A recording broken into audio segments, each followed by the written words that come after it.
Hi, everyone. This is Dr. Colleen Meyer, and welcome to Lafaya Way Live.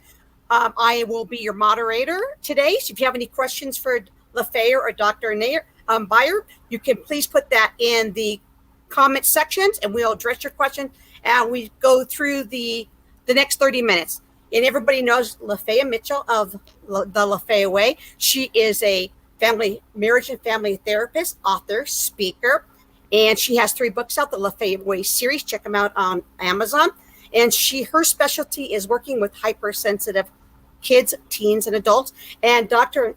Bauer, she is amazing. You guys, you're going to love her. Let me tell you a little bit about her before we get started. She is an MD. She has a master's of public health, and she's a fellow of the American Academy. She's a blogger, a girlologist. That's going to be interesting to find out what that is. A speaker and consultant and creator of Let's Talk Kids Health, LLC. Lafaya, you have the floor. All right. Okay. So now we have to start with the most important question for me now that I heard about this girlologist piece. Now tell us a little bit about this girl, you're being a girlologist. I'd love to hear more. Yes, of course. So, being a girlologist, that means that I represent the brand Girlology that was started by doctors Trish Hutchinson and Melissa Holmes, known as Girlology. And it's all about promoting kids and parents' communication about the exciting changes that are happening in their bodies. So it's not just a program for girls, but also boys. And, it's to promote that two-way communication, to make it, exciting, but demystifying it, and then also making sure that parents are just a part of that essential conversation. And so being a girlologist, I'm the only one so far in Indiana. So that means that I bring these programming live to folks in the state. Oh, that's so awesome. So making the conversation about bodies more comfortable. Yes. Yes. Okay, because I was like, and our theme this month is women, and I want to say girls and ADHD. So, I'm all about the girl power. So anything with girl in it, I love. So that's just so exciting to hear. Now, I wanted to ask you a little bit more about a couple of things that I was looking into. I see here that you have a blog going. Can you tell us a little bit about what topics you tend to speak about there in your blog? Yes. So let me tell you a little bit about my blog. My blog is called Let's Talk Kids Health. And that's actually a play on words because, as you know, I also teach parenting classes. And one of the commands that we sort of tell parents to be wary of is the let's command. Because especially if you tell that to a preschooler, and you say, let's clean up the toys, and you just sit there, they're going to be like, hey, what are you doing? So we always try to tell parents, don't use that let's command unless you are going to be involved. So my blog represents a play on words because I want everybody to talk about behavioral health, family wellness, and parenting, to demystify it, and whether that be between parent and child, families and pediatricians or providers, as well as everybody in the community, because again, mental health issues are an important thing to just talk about and identify early. Okay, so now your background, you're an MD, and what was your particular specialty area? Is it pediatrics? It is. So, did I always know that I wanted to be a pediatrician? No, actually, I wanted to be an elementary education school major. My first job was as a teacher's aide, when I was 15 and during summer school, and I just fell in love with these kids, and I was like, oh my gosh, I want to work with kids. So obviously, I thought about being a teacher. Well, being a first generation Filipino American, my mom was a nurse, so she was like, no, you need to be a nurse. So I thought about that. I thought about science, and then I really liked psychology. So I just thought about it, kids, science, psychology. Then I thought, oh, well, maybe I'll go to medical school. So I just knew as soon as I made that decision, pediatrics was the way to go. And I love working with kids. I love working with the families. It's all about prevention. And because I get to nurture that relationship from birth, through 21, 22, I really just get to see this beautiful relationship and the positive parent-child interactions over time. So I am a pediatrician by training, but then I specialized in behavioral pediatrics. So I see a lot of kids with ADHD, anxiety, depression, parenting problems, and school issues. That is so awesome. I feel like your particular specialty area is a little, maybe a little rare, because I think that most, they can go into pediatrics without really considering that behavioral side, which Yes.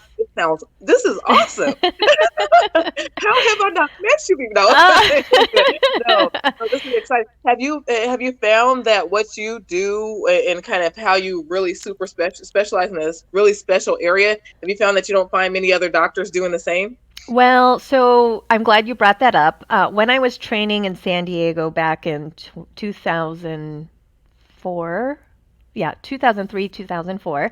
Sorry, I had to think about that. Um, my mentor at the time was actually being grandfathered into sitting for the board. So it was becoming a new board certified specialty where they decided not just focusing on pediatrics, but specifically development and behavior. So there is a fellowship for pediatrics.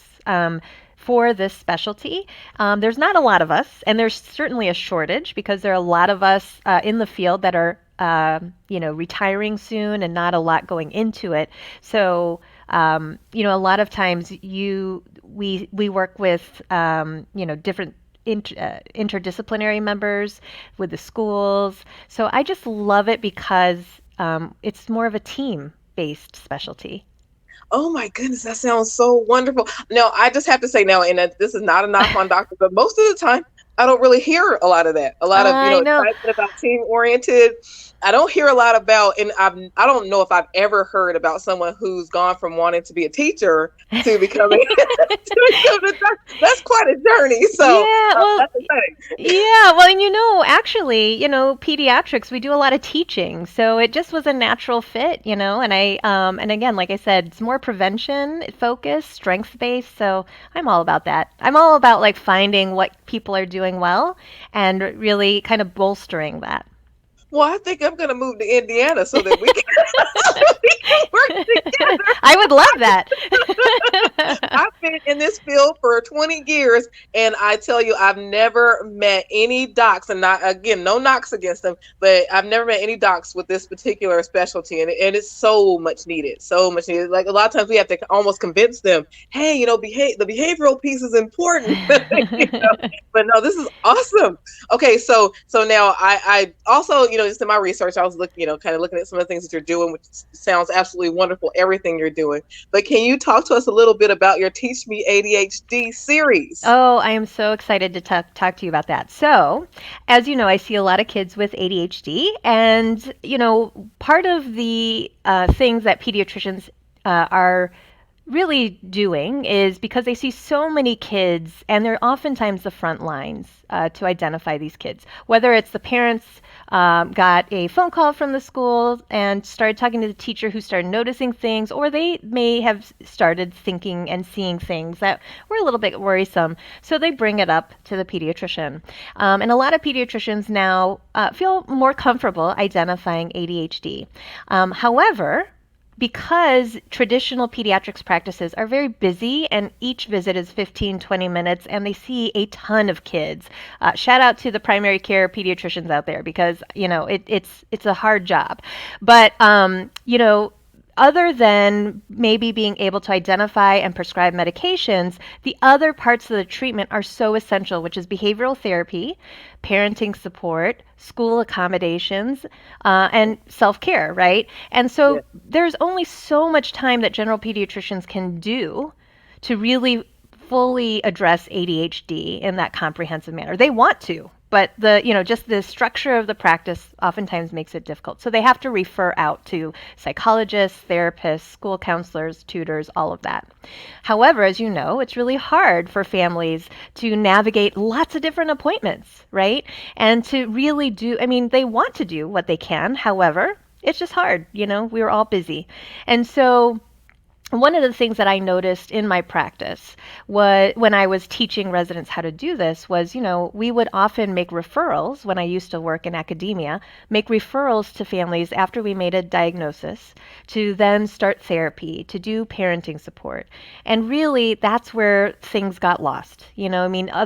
Sometimes the schedules were just the long wait lists, they weren't taking insurance, all of those different barriers. When COVID hit, I just, started thinking about how to really help families in this time of need because of the need to socially distance. Before COVID, I had actually already started the program called TEACH, Tailoring Education for ADHD and Children's Health, when I was in academia. And it's basically a group visit model for parents when they check into the peds clinic. And it's a 90-minute appointment instead of the 30 minutes. And it invites a small group of families. So I had a parent curriculum and a child curriculum, and we would see them separately. But that just takes a lot of planning and appointment time, right? But we did publish, some papers on that. We did several studies, and we did it in several clinics, which was very great. And a lot of families really love that group aspect. But because of COVID, I just decided, well, you know what? I'm going to mash those things together, those elements together. And Teach Me ADHD is now an interactive Zoom class, which is 8 weeks in length. And it's for kids who have ADHD, ages 8 to 12. And they take this class together with their parent. I've infused like a detective theme and family missions, and I'm headquarters. So it's all about onboarding parents and kids together so that they learn about ADHD, the ADHD brain, and also along the way, sort of those skills to begin talking to each other, noticing strengths, having a common language, not being scared about ADHD. We teach that ADHD is not good or bad, it just is. Yes. And it's really their superpower, and we want the kids to embrace that. And so through a series of family missions each week, and then the kids see other kids, right? They oftentimes don't go up to each other and say, hey, do you have ADHD? No, they don't they don't initiate those conversations. But here in this supportive environment, they get to see and hear from other kids who are just like them, and they're like, huh, I didn't know that, that, right? And so it helps normalize it for everybody. Oh my goodness, I am so excited. Now I have to tell you that I'm overly excited about hearing you call their ADHD a superpower. Yes. Because that's one, that's just one avenue that I absolutely love to teach from. Is now we're going to teach you how to create make your superpower out of this. So we're going to say, and if you pay attention, when we watch any of the series for our superheroes, what you find is there's a problem area, there's a struggle area, or some kind of thing they have to overcome in their journey. Yes. And this is what all builds up to how they get to their superpower. So it's the same concept. And this is absolutely wonderful. This wraparound approach where you're working with both the children and the parents, and you're not just focusing on the identified patient. Oh, let's get the child in treatment. They need, all this. There's so much support that's lacking out there for the parents. So this is really exciting. Yeah. And then at the end of that 8 weeks, I tell the kids to go back and show off everything they've learned to their general pediatrician or their family physician, and they will be ready to craft an ADHD care plan. And, I feel like it's not early, you can never start early enough with teaching kids how to self-advocate for themselves, because parents can't do that all the time. They're not always going to be with them. But if you help give them that, that knowledge about ADHD and not being afraid of it, and talk to them about the different things, ask them their opinions, like they have opinions, and, and encourage them to speak up. That's what we want. Oh, that's so awesome. And you're teaching them so young. This is important. Most of the time the kids don't get to the self-advocacy piece until they're teenagers often. That's right. And it's so important to teach them early, because by the time they become teenagers, they've actually kind of formed a belief that they don't, they're not heard. that the way that they feel is not valid. So, this is so exciting. Now, can you tell me a little bit more about some of the tools that you've created through the Teach Me ADHD? Yeah, so one of the things that I really advocate in the class is just learning that, ADHD, your brain works a certain way. So you need to have things visual. You need to have things broken down into baby steps. Like, for instance, during the course, so we have a supply box that we mail to families, and each box has 9 different bags that are labeled with the week. You can't open it until the day of because obviously I don't want kids to lose things that they need week to week, but it has all the supplies they need to do the family missions.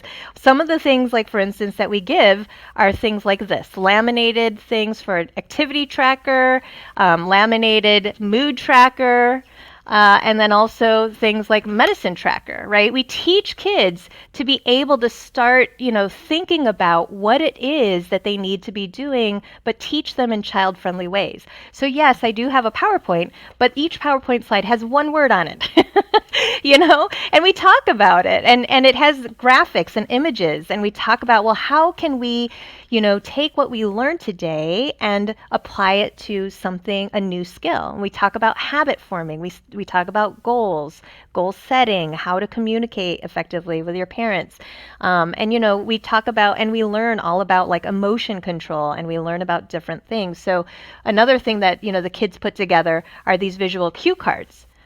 So we learn these different strategies, but they learn that, they need things visual. But again, the boxes have all of these activities in it, and we just introduce it in a way that makes it tangible to kids. And because parents are listening, they're expected to do these activities with their kids and then continue that conversation after the class. Wow, that is so cool. Oh my goodness, you guys have so much good stuff. Seriously, I may be moving to India. No, but now you brought up the emotional piece, how working Yes. on something more about emotional regulation. Let's talk a little bit about that, because often people that's one of the elements that people tend to miss associated with ADHD. So can you talk a little bit to us about ADHD and emotions? Yeah, and we talk a lot about this just because, well, in general, one of the things that I often teach families, including the kids, is that we learn about that ADHD is much more than a behavioral diagnosis. I mean, if you have seen any of what we call the Vanderbilt forms, which are the traditional first line screeners that you would fill out if you go to a pediatrician's office. A lot of those behaviors are the core symptoms of ADHD, but they're the things that you can see, right? So it's like always on the go, blurting out answers, careless mistakes, looks like they're daydreaming, those kinds of things, right? But on the inside, we know that it's a brain-based condition, and kids with ADHD struggle with executive functions. So organization, prioritization, task initiation, emotion regulation, right? Sustaining attention.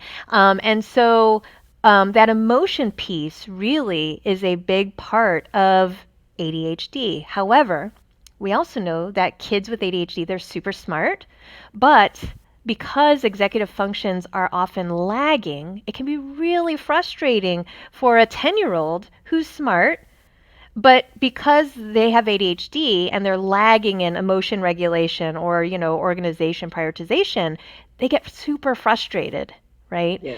And I often have to remind parents in individual appointments, because oftentimes they'll bring that discussion like, oh, it's so stressful. I don't know why he's doing this. And I always have to remind parents, it's not necessarily that they're doing it on purpose, right? Right. They really are struggling. And so we have to reframe how we approach those situations. I know it's stressful. I know it. I know it to be true. But we need to be able to meet them where they are. I always, a good analogy to remember is, like the first time the child walked. We never yelled at them for falling on the ground. No, Right. we instead were like, hey, you can do it, you can do it. So really adopting that mindset, that coaching mindset, and really just kind of seeing where they are and then helping them move forward. Yes. Oh my goodness. So awesome. Oh my goodness. Okay. So I do want to jump in and start to talk a little bit about our, because our theme of the month is our women and girls with ADHD. Now, are there any, hold on. Let's hold off on that question. I think we might have a question from the audience that I can't see. Yeah, so it's from Kathy Harrison. She's watching us on YouTube. And her question is, are there any remedies for parents that are raising children that scream? Yes, I am talking in particular about children with trauma and ADHD. Thank you, Kathy, for your amazing question. Yes, thank you, Kathy. Well, as with anything, a behavior is a behavior, right? So, oftentimes, as a clinician, what I need to know is to know the specifics of when that behavior shows up, to really start understanding the context of that behavior. That's why the detective theme is so important, because I tell kids and parents that we need to start tracking their behavior and understanding how their brain works, right? And so they are never in trouble for it, but I need to understand where they're struggling. And so a child who is screaming, what was happening right before? What was the antecedent, the trigger? What does the screaming look like? How long does it last? Is it in public? Is it only with a certain caregiver? Is it across different environments? All that information is important. And then how does the caregiver respond, or the consequence of the behavior, right? So when I understand and look for trends, that can really start helping me understand what the function of the screaming is. Is it because the child is traumatized and something is triggering, like PTSD or anxiety? And again, sometimes anxiety can be triggered by things that we can't see immediately, or a past lived experience. And so as parents, we're trying to, move from A to B to C, and sometimes life is busy. And when your child is like, screaming, you're like, what is going on, right? And it's really stressful for everybody.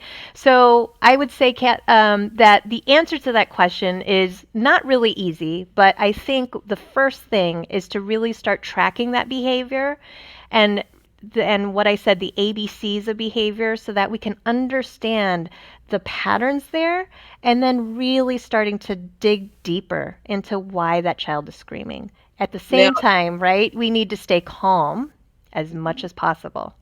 Yeah. Now this is excellent stuff, because this is where, as soon as I saw the question, I thought about it, and I was like, okay, the formula for that, because in the work with hypersensitive children that I do, it's all trauma, ADHD, autism, all these things.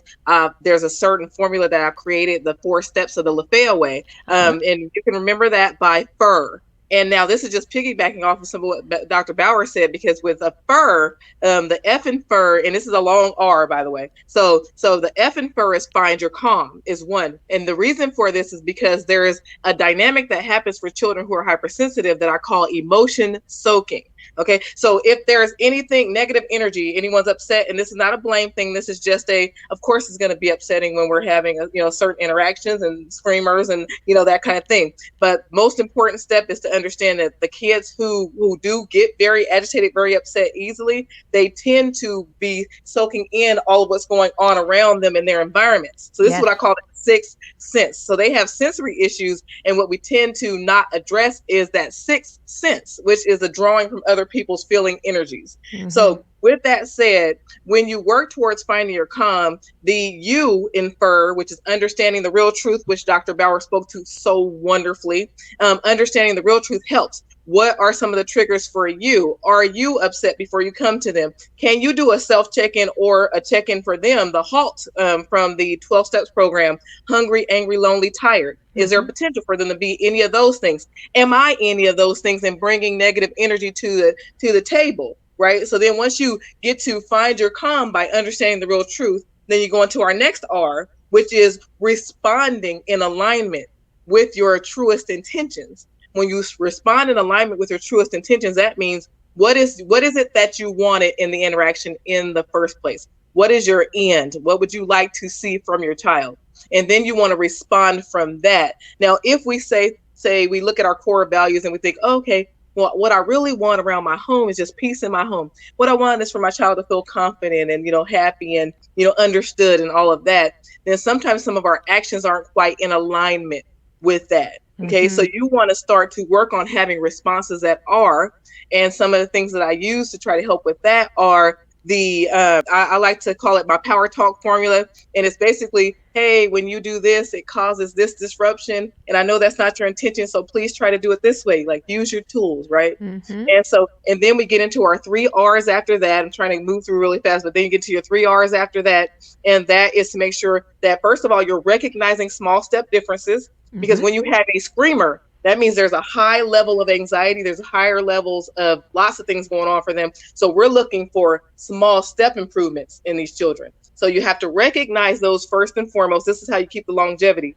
You reinforce those highly, and then you make sure you're always repeating the 3 steps. And when you're following this formula, then you tend to get incrementally better results with our most hypersensitive kids. Yes, So I love that. I love that. What a great way to remember those steps and really bring in what I call positive parenting, techniques and strategies is yes, because yes. we know that relational health is so key to so much of the things that we're seeing, the adversity, ACEs, adverse childhood experiences, and toxic stress. And we know that it can cause physiologic changes in the body, right? When kids are chronically stressed from whatever it is, living in poverty, being exposed to violence, harsh punishment, or whatever, these things the kids soak up their environment, just like you said, and we need to know what is going on. So again, I love what you just said. The screaming is a symptom, and we really need to do kids service by really peeling back the onion layer and trying to understand what is underlying that. Yes, that's the tops. Like Yes. we can get a true understanding. It helps in every other area. And if we start responding in accordance to that understanding, oh my goodness, it just makes it makes a world of difference for both you Yes. and the child. Yeah, we So need to work together. I mean, I know. I already know. I said I'm coming to Indiana. I'm ready. I'm ready. No, seriously, you are so awesome. I'm so excited about all the things that you're talking about right now. But okay, so I really hope that was helpful to you. But we're gonna just use our last couple of minutes to have you talk about our last few minutes to talk about our girls and ADHD and some of the differences that you're seeing. How they're impacted. Some of the difference between them and our guys. yeah, so I don't want to overgeneralize, but Right. with ADHD, there are 3 different types of ADHD: the hyperactive impulsive subtype, the inattentive subtype, and then combined subtype, which means that you basically have both of those different types of symptoms. There are 2 peaks in the identification of ADHD. So typically, preschool, you're welcome, Kathy. Preschool kids, tend to be the ones that are more disruptive, hyperactive, impulsive. They come to the attention of pediatricians sooner. A lot of them happen to be male. Not Yep. all, but male. And then, kind of grade 3 to 4, you're not just learning to read, you're reading to learn. And there's a lot of kids that are inattentive that come out at that second wave. But women and girls in particular are a little bit more tricky because a lot of and again, generalization, but girls in particular, can be very eager to please, perfectionistic. They don't want to have, they compensate for that inattentive, a lot. And and a lot of kids with ADHD also have comorbid anxiety. And so a lot of these girls sometimes can slip through the cracks. So what it really means is that, again, that's why pediatricians are really nice first liners, because they have that ongoing relationship through the years and really get to know the child and the parent and the family. Even if they have shorter visits, they can really kind of start to see, how things are evolving. So, sometimes, unfortunately, girls can be underdiagnosed or misdiagnosed, and they can slip through the cracks. They're not diagnosed till later sometimes. But again, if you have a concern, you or your child, please do not hesitate to bring your discussion to your pediatrician or your provider, because that will always open the door to at least start investigating whether there is, something there that needs to be worked up. Now, can I ask just one final question about our girl? Do you find that the girls tend towards being more emotionally impacted by ADHD than the guys are? In different ways. And again, this is like kind of more generalizations, but I think in general, kids who are hyperactive impulsive, they tend to hear, no, why you're doing that. They often get sent to the principal. They might get excluded from school early. So there's a lot of kind of the negative thoughts that go around that, just hearing a lot of no and all of that. With girls, right, because they're internalizing it more, and a lot of them are perfectionists. So, again, we learn in my Teach Me ADHD class about automatic negative thoughts or ants, and we learn about how to begin to identify those and separate ourselves from those ants. Notice those thoughts, but then being able to change our emotions that we associate with those feelings. Because unfortunately, these kids are struggling. They know it too. And so they oftentimes feel like, I'm stupid. I can't do it. Why is it so hard for me and everybody else can do it? Why am I so disorganized? Why do I get in trouble all the time? Why can't I remember stuff? So oftentimes these thoughts just become ingrained in their heads, and we really, really need to be able to teach kids that emotion vocabulary, regardless of how early it comes out in relation to either that hyperactive impulsive behavior or that inattentive behavior, and that esteem issue starts Yes. coming out. Oh my goodness. Okay, so we're out of time, but oh my goodness, we have to have more conversation together because Yes. I mean, I'm so just about. I mean, you open up a whole new can of worms when we talk about the kids and the self esteem, and I just had to throw out this one last piece where I just want parents to understand how important it is to make sure we speak to, and I think Dr. Bauer says the same thing. Speak to their strengths. Speak to the superpower portion, because what we want to do is we want to feed the things that we want more of. We want to starve the things we want less of. So if you see a deficit, it's not that you just ignore and act like it doesn't exist, but how about let's look at how do we move into a positive direction with this? Since I know this is my challenge, how do I move into a positive direction as opposed to, oh, this is terrible and I'm such a terrible person, or, and that kind of thing. Moving out of that challenge focus and more into that solutions focus. Yes. So it was so wonderful to have you, Dr. Bauer. You're a wealth of knowledge. Thank you so much. You're so awesome. And thank you, everyone out there, for joining us. I hope that you had a wonderful time.